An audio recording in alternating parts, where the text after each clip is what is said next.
Je pense qu'avant tout, nous devons rendre grâce à Dieu.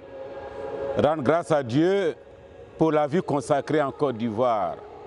Parce que, et c'est un constat, en Côte d'Ivoire, la vie consacrée est florissante. Nous avons beaucoup de vocations, beaucoup de saintes vocations, beaucoup de consacrés qui rayonnent sur toute l'étendue du territoire ivoirien par l'exemple de leur vie, par la clarté de leur vie, disons-le, par la sainteté de leur vie. Vraiment, je crois que nous devons bénir le Seigneur pour la vie consacrée en Côte d'Ivoire. Et vous voyez, ce soir, nous sommes là, pratiquement de toutes les congrégations, venues de tous les diocèses du pays. C'est un grand signe de vitalité. Nous sommes là ce soir comme avec Jésus au mont Tabor pour nous remplir de sa lumière et ensuite redescendre dans la vallée, c'est-à-dire retourner dans nos diocèses pour rayonner cette lumière. C'est que nous continuons sur cette lancée et que surtout, les consacrés s'immergent davantage dans la vie du peuple, dans le quotidien du peuple. Un peu dans la mystique du mystère de l'incarnation. Jésus, lui qui est Dieu, il a pris notre condition humaine, il s'est immergé dans notre condition humaine, il a plongé dans notre condition humaine en se faisant un avec nous. Je crois que de plus en plus, les consacrés en Côte d'Ivoire doivent aller dans ce sens. Nous avons un peuple merveilleux, mais aussi un peuple qui traverse bien souvent des moments difficiles au niveau social, au niveau politique, au niveau économique. Et les consacrés ne doivent pas être indifférents à la vie, au vécu quotidien du peuple.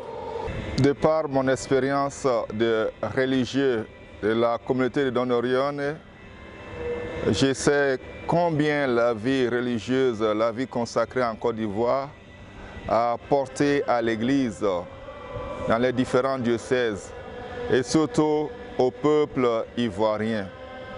C'est donc avec joie et fierté que je soutiens les personnes consacrées, que je les encourage à continuer leurs activités au service des hommes et des femmes de ce pays, des quartiers les plus pauvres et surtout au service de la périphérie et des personnes vulnérables. Nous étions ensemble ici à la basilique Notre-Dame de la Paix pour célébrer la vie consacrée. Cette célébration, je l'avoue, a été très bien préparée par les unions diocésaines, unions religieuses diocésaines, et puis par le carrefour des jeunes consacrés. Ce que cette journée nous laisse plusieurs enseignements, qu'on va retenir au moins deux.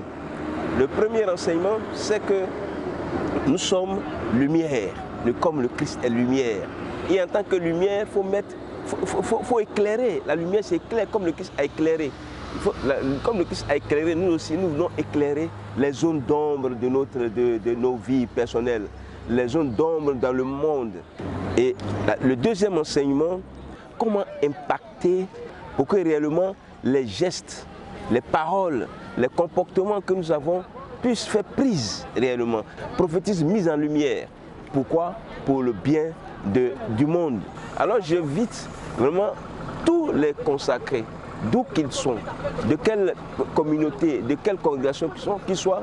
Mais si on prend conscience et qu'on le met ensemble, au-delà même de ça, je crois qu'on peut apporter, c'est vraiment pas tout, mais au moins, comme on dit, ça peut être un petit parfum dans le monde, là où on est.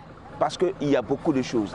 Nous avons tous les charismes, pratiquement. L'école, c'est nous. La santé, c'est nous. L'éducation des femmes, c'est nous.